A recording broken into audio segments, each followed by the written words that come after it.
Hi guys, Grand J here and welcome to another one of our videos. Today we'll be talking about the new win cards for Opus 5. So first off, let's get started with Ashura. It is a 2-cost summon, EX Burst.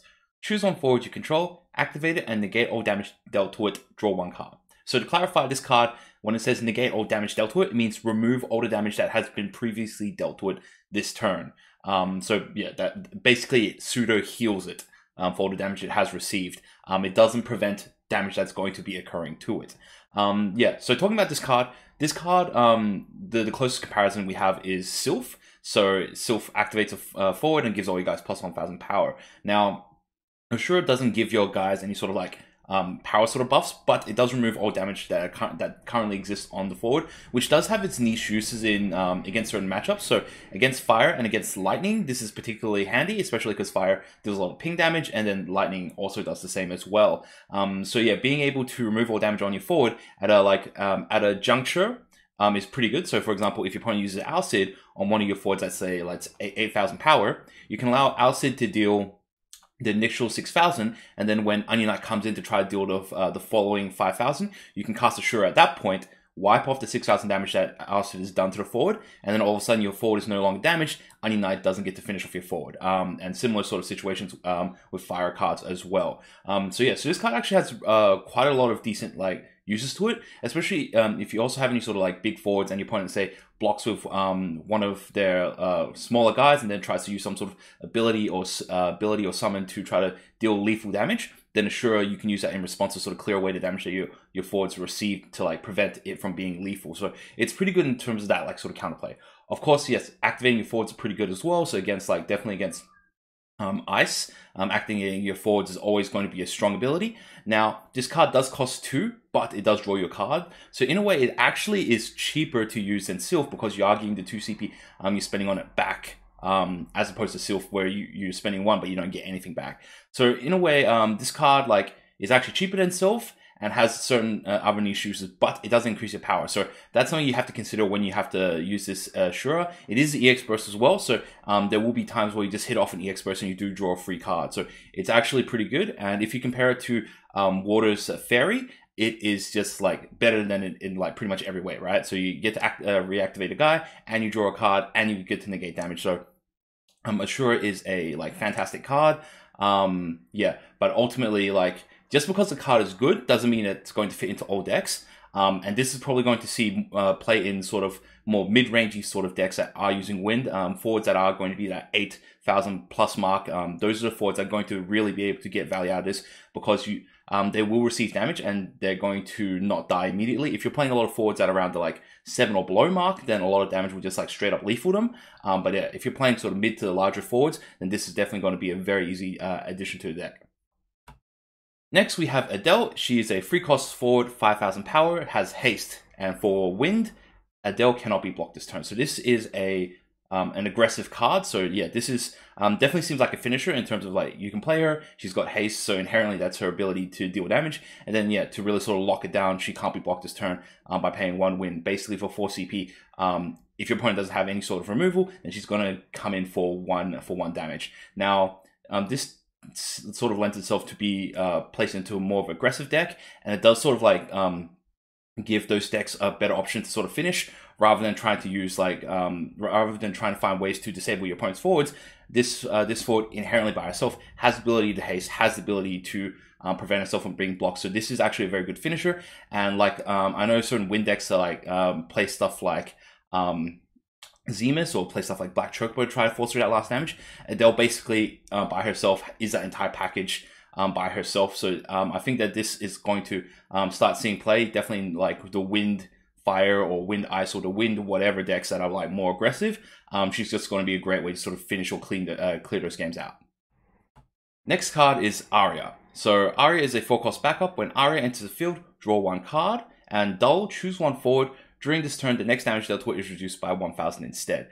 So this card is effectively a 2-cost backup because you do draw 1 card when it does enter play. So it is a pseudo 2 CP backup, which is standard. But its ability that you can use actually is pretty solid. So preventing 1,000 damage whilst it isn't a huge amount of damage being prevented, just in a lot of cases while it's sitting there and it's active, your opponent has to consider it like consider it as something you can do as a response. So in any sort of situation where you're attacking with a forward of equal power, you can always use this to prevent your forward from trading against their forward. Any situation where your opponent is trying to use any sort of like damage abilities to deal with your guys, if they're just equal or just exact, you can always use this to prevent 1000 damage and force your opponent to spend that a little bit extra to kill your forwards. So this is actually a pretty good protection ability, and it is effectively on a 2 CP backup. It is unique, so you can't have multiples of these, which I suppose is fair because it is actually a pretty strong ability. Yeah, the best way I would sort of like compare this to is like Earth having monks. So monks, in a lot of cases, just sit there threatening your opponent to just give your guys plus 2000 or plus 3000 power. Aria is a backup that doesn't have to break itself in order to do it, but it is only 1000 in exchange, and it also doesn't cost any additional CP. So it's a very cheap and efficient way to just like ward off your opponent from dealing damage to you guys by just like that 1000 power mark. So yeah, so this card is like pretty solid. Yeah, definitely, like, even though it says Aria type 0, there's no reason why you need to play it specifically in a type 0 deck. And I think this card is very solid. If it weren't for so many like good 2-cost backups that are in the game right now, I can definitely foresee her like falling into like Wind X decks, 1 or 2 copies pretty easily. Next, we have Arc. So Arc is, yeah, part of that cycle of 3-cost Warrior Lights at a 7000 power. In this situation, it gives all Warrior Lights and Wind forwards other than Arc plus 1000 power. Its ability is dull a total of 3 active Wind forwards or Wind backups. Choose 1 forward. It cannot be blocked by a forward. Cost 3 or more this turn. So this, forward is just basically the same as all other forwards, but it's like its activated ability is a little bit different. Dulling 3 active Wind forwards or backups is generally like the easiest to do in Wind, simply because Wind has so many reactivation abilities and tends to play a pretty backup heavy game. So it tends to be able to use its ability more frequently than the other colors will be able to use their ability. That being said, its ability isn't so reactive as the other abilities, and it's definitely a proactive ability in terms of you can choose one of your opponent's forwards, choose one of your forwards, and it can't be blocked by cost 3 or more, which in general is actually very good. Making forward that can't be blocked by 3 or more is very good. Making a forward that can't be blocked by 4 or more is okay, it's adequate. But yeah, making a guy only be blockable by like 2 or 1 cost forwards is actually really good, generally because your forward is going to be able to steamroll anything that's 2 cost or less. And in general, there's not a lot of 2 cost forwards that are in the game in general, most of the situations. The one drawback to this card is that it does have the same name as the previous Warrior Light Arc, and that Arc was arguably one of the better Warrior Lights from Opus 2, because it does give all these standard units plus 1000 power and it's a 2-cost backup. And Wind tends to lend itself to a lot of to using a lot of standard units, especially in certain archetypes such as the Chocobo archetype. So that's one of the key weaknesses to Arc. But besides from that, this card is like pretty solid. The fact that you choose one of your forwards and it receives a buff as opposed to making one of your opponent's forwards unable to block has its pros and cons. So you can't use this to like make one of your opponent's forwards unable to block and then go in with, say, 3 guys. But then at the same time, if your opponent has multiple forwards, you can like make one of your guys get through all of them. So this is a card that's much better when your opponent's got more guys as opposed to your opponent having less guys, right? But when you activate, so you need to dull 3 Wind forwards or backups. Generally, in a lot of situations, you'll be dulling backups because if you have multiple guys on the field, generally you don't need to work too hard to be able to get damage through. You can just like party attack or like send in multiple attackers. But yeah, I suppose this is like a safe way to leak through damage. But that being said, Wind Aura has like a lot of ways, and especially in this set, there's a lot of ways to just help you push guys through. So you're not going to be using that secondary ability all too often. And yeah, just giving all your Wind forwards a plus 1000 buff is generally what you're going to be using this card for. Next is Echo. So it is a 4-cost backup EX burst. When Echo enters the field, select up to 2 of the 4 following options. Choose 1 forward, activate it. Choose 1 backup other than Echo, activate it. Look at the top card of your deck. You may place that card at the bottom of your deck and draw 1 card. So you get to select 2 of these actions.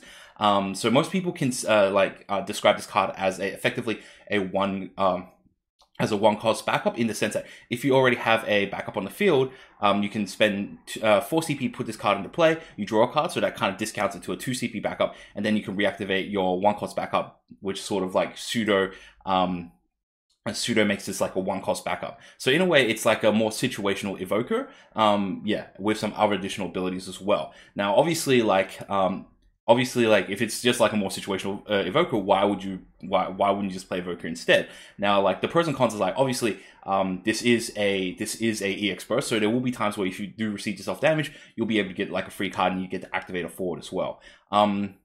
Yes, it does have the ability to reactivate a forward, but Wind has so many ways to reactivate forwards that you're generally, if you're putting this card into your deck, you're not putting it into your deck because of reactivate ability, and because if you do that, because Wind, like, every deck has a limit of like having only 5 backups on the field at a time, and you generally don't really want to be wasting too many of your backup slots on a card that just has like a come into play ability that doesn't really do too much and doesn't have much of an ongoing ability.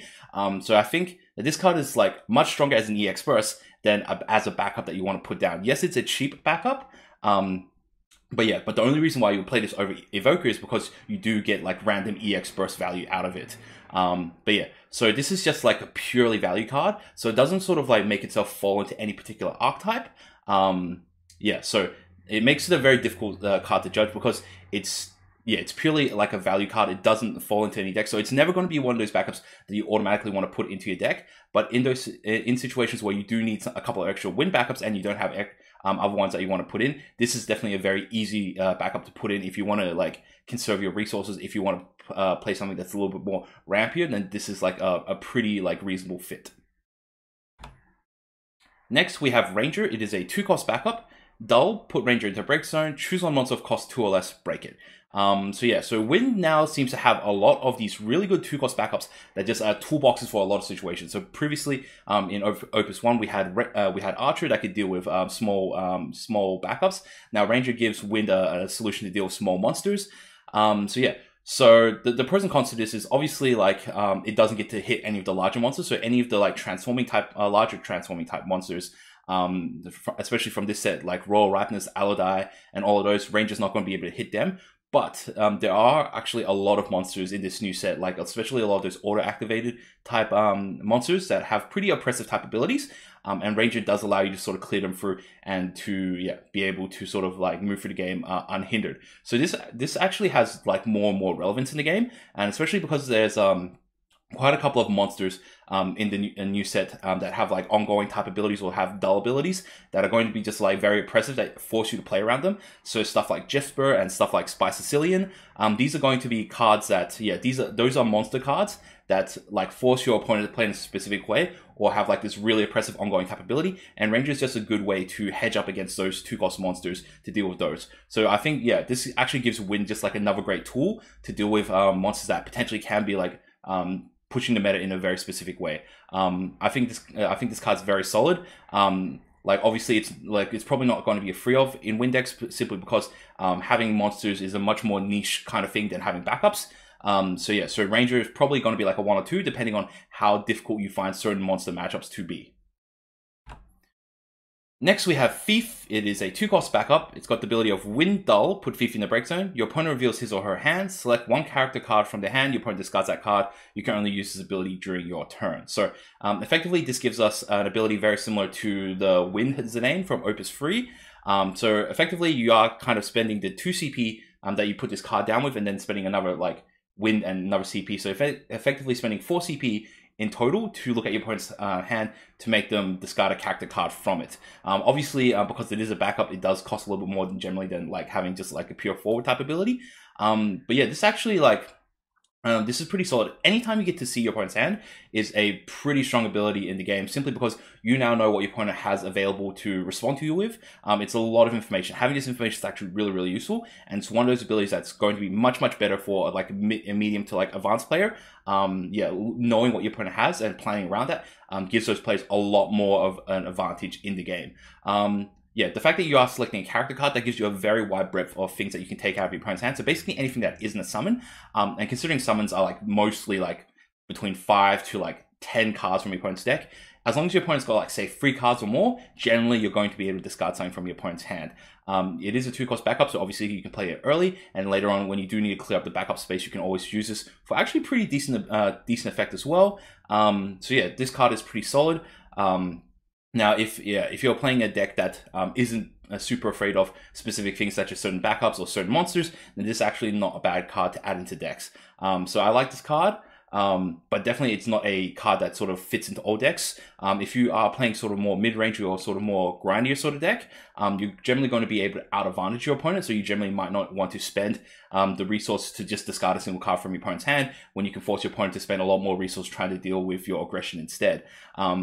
But yeah, this actually provides a very good, interesting niche situation for cards, and it also allows you to just like take away certain key cards that you think your opponent's got in the matchup and proactively deal with them.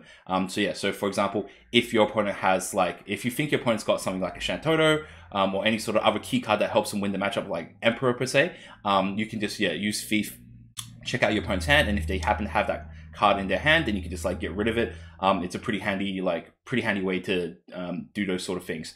So yes, it's a pretty solid card. But obviously not auto-included in like every deck.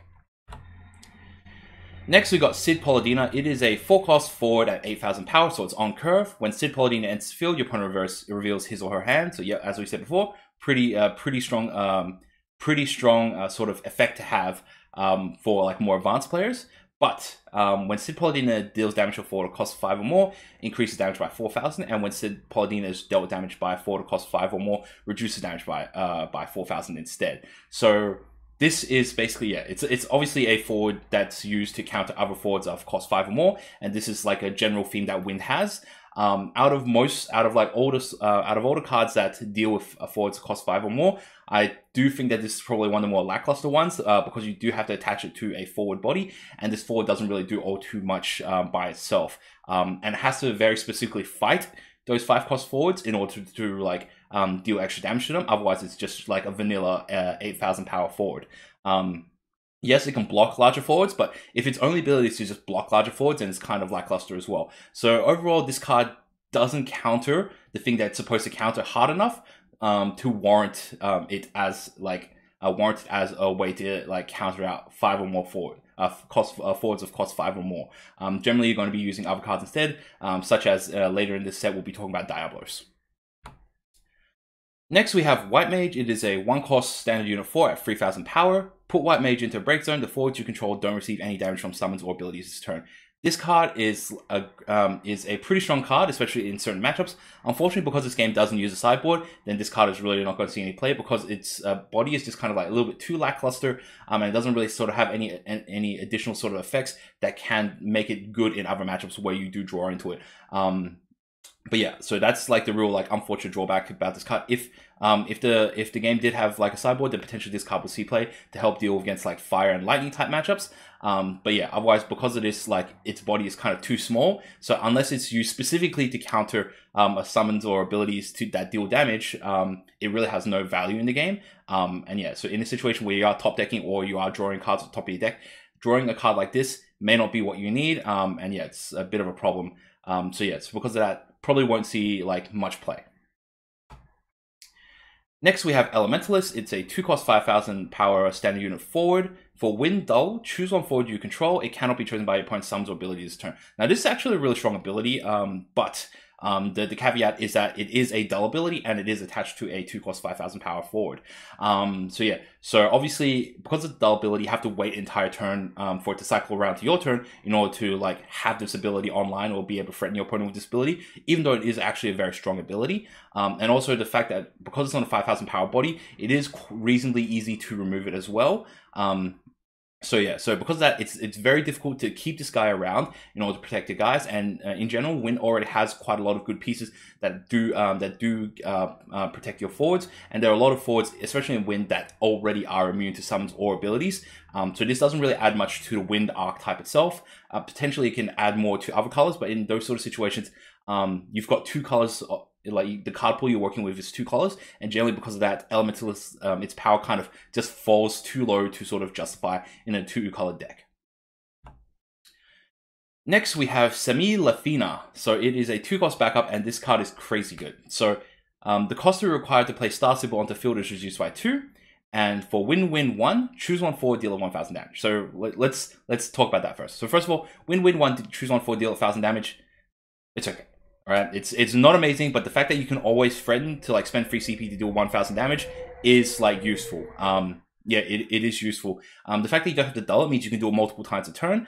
So the fact that it's always there, always threatening, means that you can always do it, right? Doesn't mean that you do it often, and it is quite an expensive ability to use to just deal 1,000 damage, but you've always got it there threatening, so that's always something to keep in mind. And because like Win also has like a lot of abilities that I have like now 2 abilities that make your opponent's forwards 1,000 power. This does combo well with that, especially if you don't happen to draw into one of your cactuars. So it does have a secondary use. But its main use is to make Star Symbol reduce its cost by 2.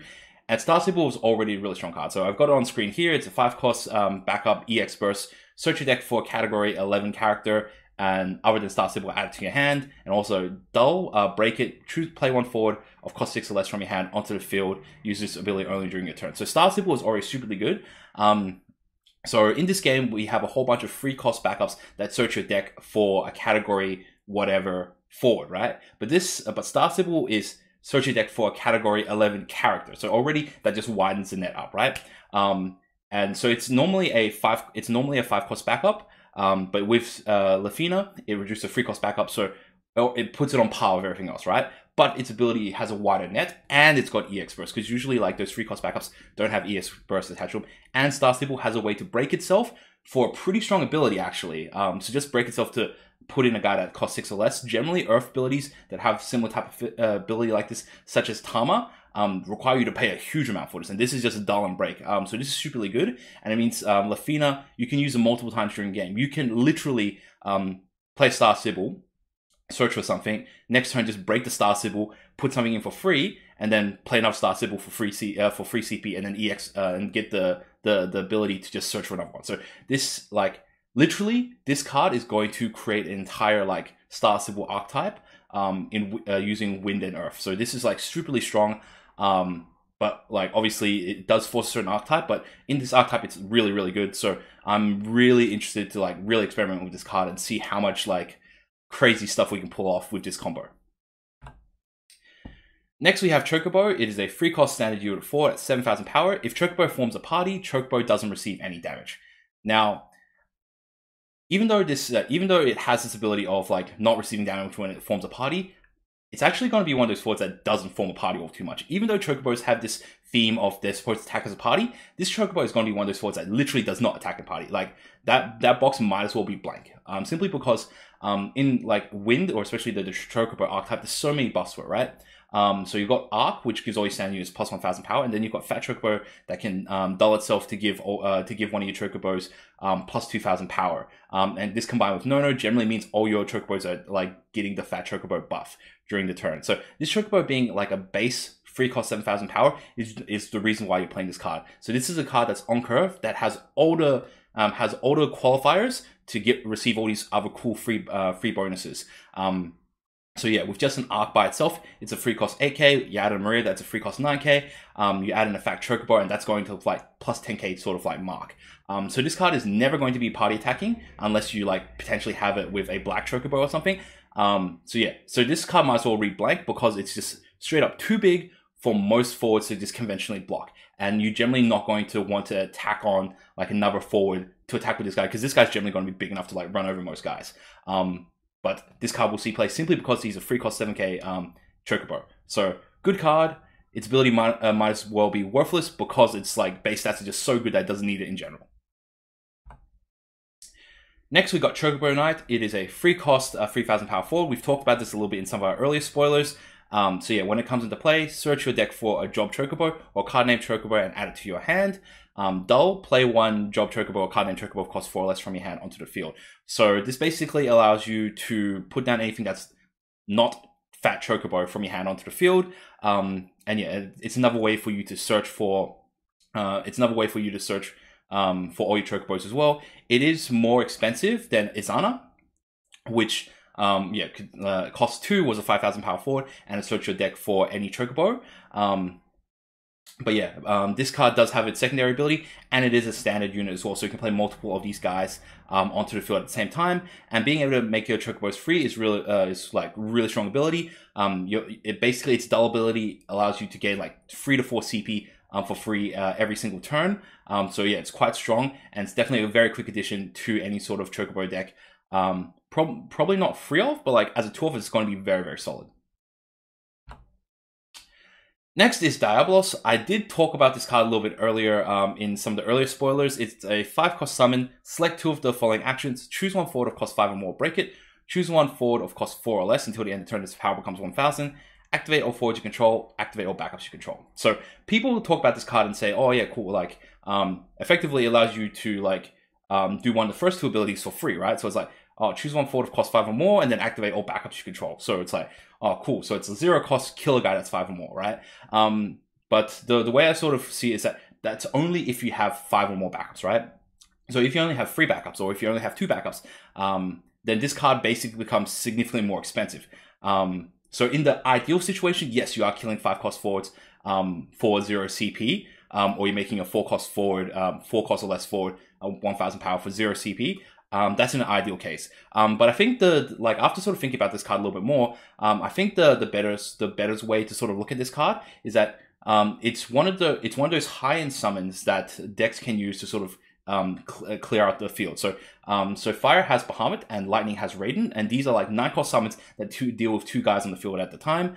Water has oh man, I forgot the name of something. Water has that 6-cost summon that returns 2 forwards back to their opponent's hand. And Wind, you can potentially look at this card as Wind's big costed summon that can deal with 2 forwards. So yes, it can kill a forward of cost 5 or more, and it makes a forward of 4 or less 1000 power for the end of the turn. So yeah, so this card is like a cheaper and more conditional version of those higher end costs, right? And now when you consider that 5 CP is like much more manageable a cost than say 9 CP or 6 CP, it actually kind of falls like pretty reasonable in that. So especially in sort of like more aggressive Wind decks, which seems to be like an archetype that they're pushing more in this set, I can definitely I definitely, now that I think about it, could foresee them running like 1 or 2 copies of Diabolos as just like an end game sort of like pushing finisher, where you can just like deal with 2 guys straight away.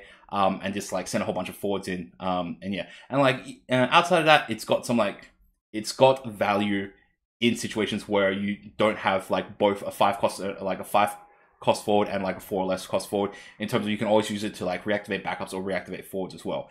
Now the downside of this is that like this definitely feels more like a proactive card than a reactive card, right? Because like in an ideal world, you want to have 5 backups available, spend all 5 backups to deal with one of your opponent's like 5-cost forwards, reactivate all those 5 backups and do stuff with them, right? But on your opponent's turn, very rarely do you just have straight up 5 backups available, and just like waiting on your opponent. So in that regard, if you're doing it on defense, a lot of the time you will only have like 1 to like 3 backups available at most. So you are discarding a lot of cards from your hand in order to use Diabolos' ability, if you do it reactively. So it's much stronger a proactive card than a reactive type card. Although there is a interesting synergy that I will talk about a little bit later in this video, that does make Diabolos much more playable. Next, we have Death Gaze, and now this card is an interesting card that has been misprinted. So it's a 3-cost monster. So for Wind, until the end of the turn, Death Gaze becomes a forward of 7000 power. Death Gaze cannot be blocked by a forward with a power greater than Death Gaze's. You can only use this ability once per turn. So it becomes basically it becomes a land, right? It becomes like a land 7000 power forward that can't be blocked by dudes that are bigger than it. Obviously, the weakness of this ability is that it can be dealt with by blocking it with a forward that's got exact same power. So that's a weakness of this type of ability. But yeah, as we were talking about a little bit earlier in the set, having a card like Aria to make it so that to prevent 1000 damage to your forward actually gets over this weakness pretty well. So yeah, so that doesn't make Death Gaze necessarily better, but just like really sort of defines how good Aria is, right? So yeah, so I don't think that this card is particularly fantastic on that ability alone, because Wind already has so many ways to just avoid being blocked. Now, its secondary ability is level 5 Death. It does say dull green, but actually it should be S green. So it's supposed to be discard a Death Gaze and then like 2 green. Break all characters cost 5 and 10 opponent controls, right? So I looked this up, and literally there are no characters in the game right now that are 10 costs, right? So you're only breaking characters that cost 5, right? And so it does say characters, right? So this includes forwards, monsters, and backups, right? Now there are like most of the time you'll be using it to break your opponent's forwards of cost 5. So yeah, so there are quite a few like solid targets for it, but it's like very matchup specific. But there will be very niche situations where hitting a 5-cost monster actually is relevant. So there are actually, I believe, 2 5-cost monsters from the set. So you have Royal Ripeness and you have Ozma. And then in terms of 5-cost characters, there's actually, in terms of 5-cost backups, there's a few reasonable targets. So you got the Heroic Lulu, you've got Heroic Yuna, and this set brings in Star Sybil. So being able to break Star Sybil is actually like pretty solid as well. So yeah, so this ability is not bad, but the downside is that you do have to pack multiple Death Gazes into your deck in order to do it. If the metagame becomes really heavy on the 5-cost forwards, I could potentially see that this card might see like 2 or maybe 3 copies of in deck. But as it is right now, I'm still a little bit skeptical, even though it's a very cool ability. But this is something that I'm definitely going to keep my eye on in future sets, as potentially we might run into a meta that's like very 5-cost character focused. Next, we got NonAmico. It's a 3-cost forward at 6,000 power. NonAmico cannot be blocked by forward cost 4 or more, which is a all-right ability. It definitely, making it unblockable by 3 or more is significantly better than 4 or more, but it's not too bad to have as an ability. When NonAmico deals damage to your opponent puts the top 2 cards of his or her deck into the break zone. If both cards are the same element, draw 1 card. Now, the way I see this card, it is a 6,000 power. It is a 6,000 power forward, so it's not particularly strong. Now this card isn't going to be dealing damage to your opponent all too much, because generally most forwards are going to be larger than it. Which means in order to use this ability, you're either going to have to disable your opponent's forwards or send it in via like some sort of party attack. If it does hit your opponent successfully, however, there is a very minor chance that you do get to draw a card. Now, this is very much dependent on the colors that your opponents are playing. If your opponent is playing a monocolored deck, then there's a very high chance that you get to draw a free card. If your opponent is playing something that's multicolored, then yeah, the chance of you drawing a card significantly goes down. So you don't get that extra draw ability. Now, like, even though you do get to draw a card with this, I definitely feel that the archetype that's going to make use of this the most is Mill, simply because, yeah, when you deal damage, milling your opponent 2 cards is actually pretty solid, and it's like on a reasonable body as well. And in rare cases, you do get to draw a card. So this card, I don't think it will see play for its draw ability, but I think its main sort of potential is as another sort of way to mill extra cards for mill decks to play. So yeah, if I do decide to sort of like try out mill again for this set, then this is definitely going to be one of those cards I'm going to try experimenting around with. Maybe not 3 copies, but potentially 2 copies to see how it goes. Next, we have Ninja. It's a 2-cost standard unit at 4,000 power. Ninja cannot be blocked by a forward or cost 4 or more. Just play Zidane. So Zidane, yes, it is 1,000 smaller, but it cannot be chosen by your opponent's summons or abilities. Just play Zidane. This is a poor man's Zidane. So yes, it is standard unit, so you can get an extra buff with Arc, but still 5k is still pretty easy to kill. And I'd much rather sacrifice a little bit in terms of power and have a guy that your opponent just literally cannot choose with summons or abilities, rather than Ninja. So that's my perspective. Next, we have Piniella. It's a 3-cost EX burst backup. When Piniella enters the field, you may search for a card named Van. You can search for a card named Van forward. Okay, so when Piniella enters the field, you can search for forward named Van, and add it to your hand. These quality translations here in this game. So it's a 3-cost backup. Like a lot of those 3-cost EX burst backups, it only searches for like 1 or 2 targets. In this case, Van. There are like 6 Vans or something in the game right now, so that's a lot of Vans that you get to choose from. But yeah, so the downside of playing this Piniella is that you don't have access to the other Piniella, which was a 2-cost backup that gave all your Sky Pirates and Pirates. No, sorry, gives all your forwards plus 1,000 power if you only control Sky Pirates and Job Pirate forwards, right? Which was like a really difficult hoop to jump through, because like all your forwards had to be Sky Pirates or Pirates to get that 1,000 power buff. As soon as you played a guy that wasn't one of those, then all of a sudden all you guys lose a buff, right? So that previous Piniella was like, yes, it was a powerful ability, but also made you jump through a lot of very weird hoops, and it made it like really limited your forward pool by a lot. Now we were all hoping that Sky Pirates will gain a lot more Sky Pirates in the set, so that older Piniella could be more viable. Unfortunately, it didn't really happen. Literally, the only new like Sky Pirate forward that we received was Fran. So we've only gotten one new Sky Pirate in this set. Well, like technically we've got more Balthiers and more Vans, but literally like the only new like forward was Fran. So that being said, it's very difficult to use the older Piniella, and this new Piniella is also kind of mediocre as well because you are searching for Van, and there are like ways to search for him, and Van is like a kind of mediocre card. Most of them are like average to mediocre at best. So it's ultimately whether you play this Piniella is which of these okay mediocre cards are you going to use to search for your mediocre Van, or like to support your mediocre Van. So yeah, so it's just like average cards that support also very average average forward. So like ultimately this is not going to see any sort of competitive play because Sky Pirates just aren't good enough to do that, and Van in general is just like not good enough to make this happen as well. But yeah, so it's a cool thing. Definitely try it out at your locals for some fun if you want. But yeah, this card is very limited in its scope, very limited in its ability, and Van just kind of does not justify playing this card. Next, we got Miyun. So this is another one of those cards that was spoiled early on. It is a 2-cost backup. When Miyun enters the field, choose one character other than Miyun you control. You may return it to its owner's hand. If you do so, draw a card.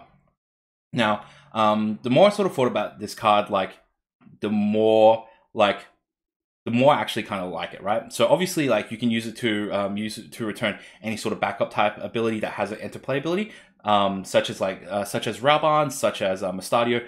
These sort of strong abilities that like have a strong come into play ability, and because they're unique, you can't have multiples on the field. Miyun allows you to reuse them, so like stuff like Shantoto as well. So yeah, her main ability will probably be to recur backups really strong interplay abilities, which tends to lead her into being more of a Wind Earth card or like a Druid color card, because Wind doesn't have too many of these very strong interplay type abilities to sort of really make use of Miyun.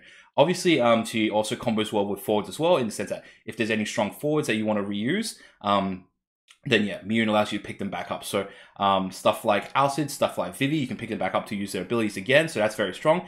And if you do so, you can draw a card. So first of all, it's not even compulsory that you have to return a character, so you must choose a character, but you may return it to its owner's hand. So yeah, so like this ability, this ability, you don't have to use it. But if you do draw a card. So another way to look at this backup is as an alternative cost, or the fact that you get to draw a card kind of makes this like a 0 CP backup. So in a way, this backup really says you can put this backup in for free if you return one of your characters to your hand. Now, in a lot of other card games, that's a very strong ability, because obviously anytime you can recur anything to get a free like resource is actually very good. So yeah, so I think Miyun, very solid card, and it's going to be played more so in like dual colored situations, probably as a 1-off or 2-off. But if you do hit it in those right situations toward the mid to late game, it's going to be very, very powerful. And so yeah, I like this card, and yeah, I'm going to be experimenting around with some of those Wind Earth type decks, or like Wind Lightning type decks. I just simply because like Star Sybil is going to be like a strong archetype of like Wind Earth. Miyun just like sort of builds that really well by allowing you to recur stuff like Raban, and I'm really looking forward to trying that out. Next, we have Y'shtola, and this card is absolutely crazy. It is a free cost, 7,000 power. It is a legendary forward. Y'shtola doesn't receive any damage from summons or abilities, so that's already pretty good, right? But also, put Y'shtola into a break zone, choose one summon or auto ability, cancel its effect. Now, these two abilities combined just make this card stupidly good.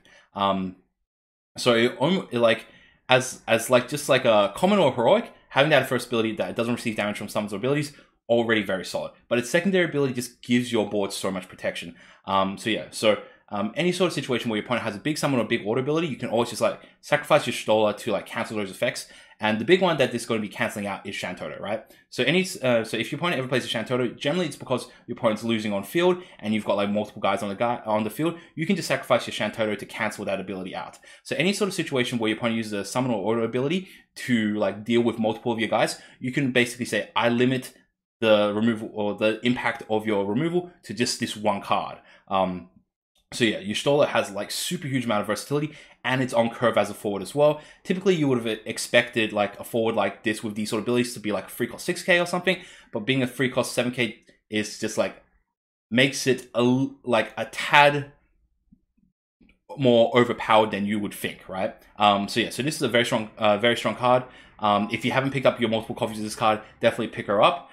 It forces like Earth decks to just play a very different game. So typically how Earth plays, they typically play out a big forward and then let that forward sort of fight around on the field for a period of time, and eventually the opposing deck will find a way to deal with that big forward, and they'll build up a board of usually 2 to 3 forwards to attack you backwards. Usually at that point, the Earth deck uses Shantota to clear out the field, and they continue on from there, right?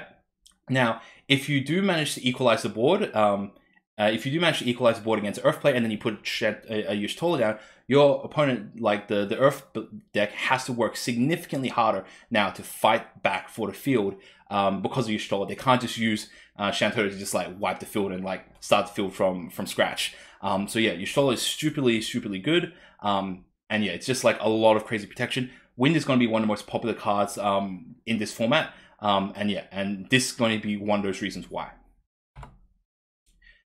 Next, we have Luso. Now, this was a card that I actually sort of underrated first, but like the more I think about it, like the more solid it is, right? So yeah, Luso is a 4-cost 7,000 power forward. When Luso enters the field, reveal top 5 cards of your deck, add one category FF2 card among them to your hand, and return the other cards to the bottom of your deck in any order. So, and also for Wind, Luso gains first strike until the end of turn. So it is a 4-cost 7,000 power forward, but considering you're getting one card back, it kind of becomes a 2-cost 7,000 power forward. So that's already pretty solid. And it says add a category FF2A card to your hand. So that includes, yeah, obviously that's forwards, backups, monsters, and summons, right? So I looked down the list, and most of the standard units, like especially most of the standard unit forwards from Opus 5 are FFTA2. So yeah, that's a lot of cards included. Stuff like Adele, stuff like Illua, stuff like Mateus the Corrupt. These are all FF2A cards. And yeah, so, and he's also just got the random ability to just give himself first strike as well, which does sort of like, which does work well in Wind because there's a lot of ways to ping for damage. Now this card, considering it can find Adele and it can find Allure, and both those cards have haste and like generally have aggressive type abilities, this actually opens up a Wind Lightning sort of aggro deck that uses these aggressive forwards that like can't be blocked or very difficult to deal with, and yeah, just combines them with like powerful forwards. So Luso is going to be like the value card for an aggro deck, and I think yeah, after looking at the pool of FFTA2 cards, I think this card really opens up a lot more options than you may think. Yeah, so this card is like pretty solid. FFTA2 is not one of those like archetypes I like super keen to like try to work out, but I think definitely it's going to be one of those archetypes that's actually surprisingly more viable than you think. Next, we have Rex. It's a 4-cost 8,000 power forward. When Rex is put from the field into the break zone, you may play one card named Van from your hand onto the field. So basically, yeah, it's a 4-cost 8,000 power forward. That yeah, when it dies, you get to play a free guy. So it's basically its card text is blank, but you're kind of like prepaying a Van in advance. So yeah, so there are really sort of like two Vans that I really sort of foresee this. Actually, maybe 3 Vans. That I really sort of foresee sort of comboing this card. So one is the new Legendary Van, which is alright. The Starter Deck Van, which is like kind of okay as well. And the 5-cost Van from Opus 1, which I actually think might be the best option overall. So yeah, so if this Rex ever dies, you get the 5-cost Van, which then allows you to play a Wind forward of cost 3 or less. And now there's a lot more quality free cost Wind forwards, especially now if you consider Y'shtola. The 5-cost Opus 1 Van actually becomes significantly more playable now. And so Rex just kind of links into that really, really well. And yeah, and I think we're literally at this tipping point now where 5-cost like Opus 1 Van is actually very playable now, simply because Wind has a lot of very good quality free cost Wind forwards. And yeah, and so Rex seems like a pretty easy way to sort of like get Van in. It's not super powerful by itself, but it does enable you to play a very powerful forward in the form of Van. So I'm very interested in trying to build this maybe mono Wind or like mono something type deck that's like sort of aggressive. And yeah, give that a shot. And yeah, this card will like fit to that. Probably it's not going to be tier 1, probably like tier 1.5. So yeah, it'll be it'll be like local competitive. Probably not something that you want to take to like a national type event, but if you take it to your weeklies, you should find yourself with a reasonable amount of success playing Rex in this sort of Van deck.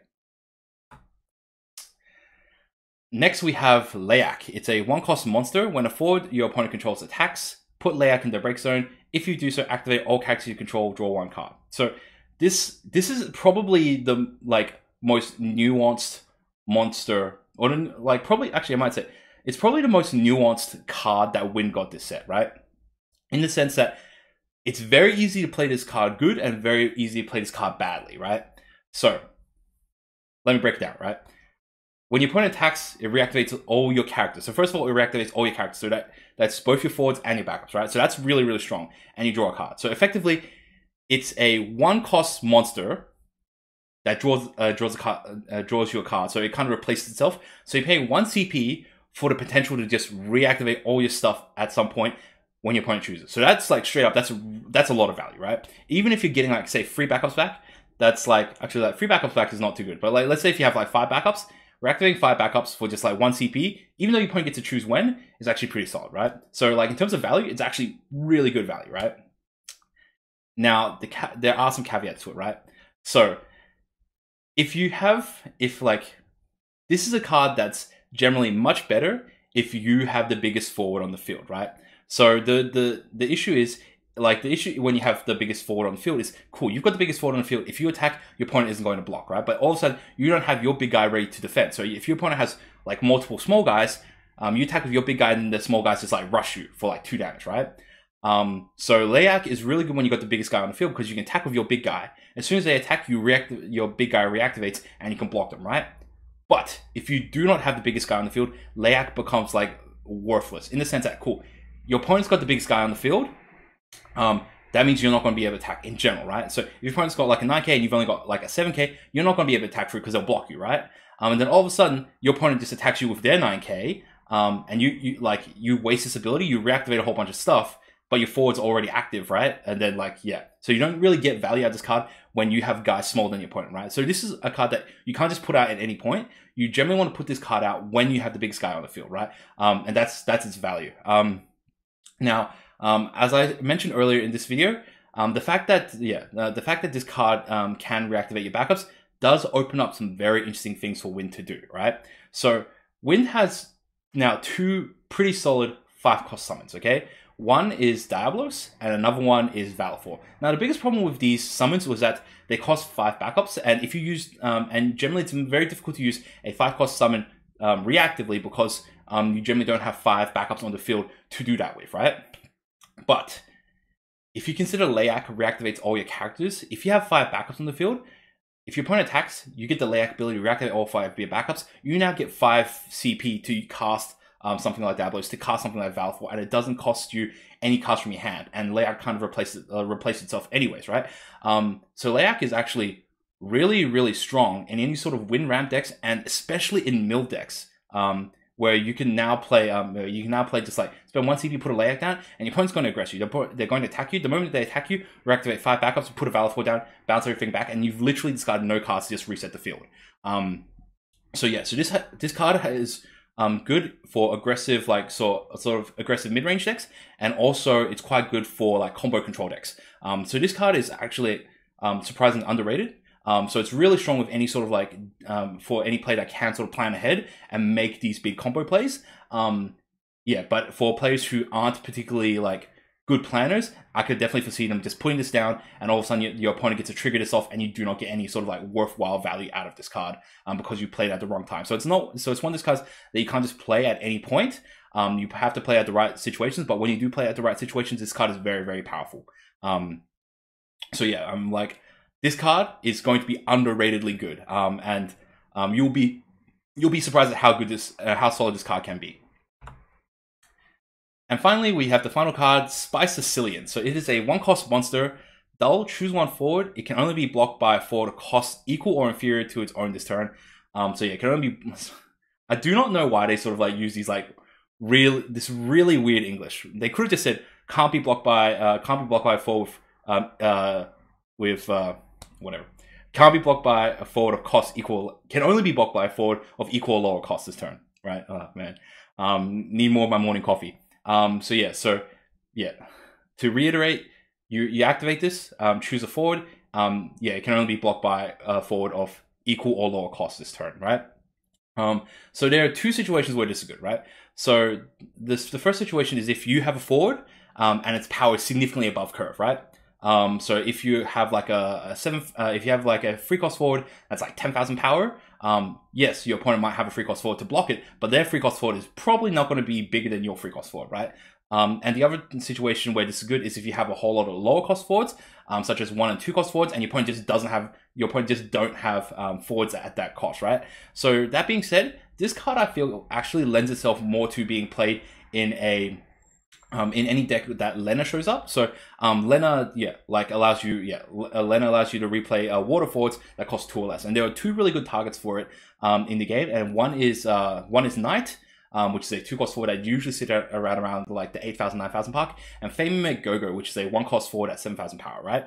Now the big issue with Fame Mimic Go-Go was even though it was like a 7,000 or 8,000 power forward, if it attacks if your opponent doesn't have any guy, Fame Mimic Go-Go dies, right? So the issue is that you couldn't really attack a Fame Mimic Go-Go very often, because if your opponent has only 1 forward and it's like less power than your Fame Mimic Go-Go, they block it. Their guy dies and the Fame Mimic Go-Go like dies by itself, right? So if you use Spy Sicilian on Fame Mimic Go-Go, your opponent will never be virtually never be able to block your Fame Mimic Go-Go, and Fame Mimic Go-Go is just going to be like super safe, attacking it every single turn. So yeah, and that's a really, really cheap combo to pull off as well. Fame Mimic Go-Go is a 1 cost forward, and Spy Sicilian only a 1 cost as well. And yeah, so like it's a very cheap way to just send guys in. So so this card I wouldn't write it off so quickly, especially like certain decks that are going to be lower cost and faster are going to be able to like use this card to really good effect. And yeah, I think it's like reasonably solid. So yeah, so definitely again not a card that you're just going to throw into any deck, but in those right decks, I think it's going to be very, very powerful. And that's it for all the win cards. Thanks a lot for watching, guys. What do you guys think of the cards? Definitely let me know what you think. Like, what do you think about my commentary on my analysis? Are there any interesting decks or ideas that you want to try out?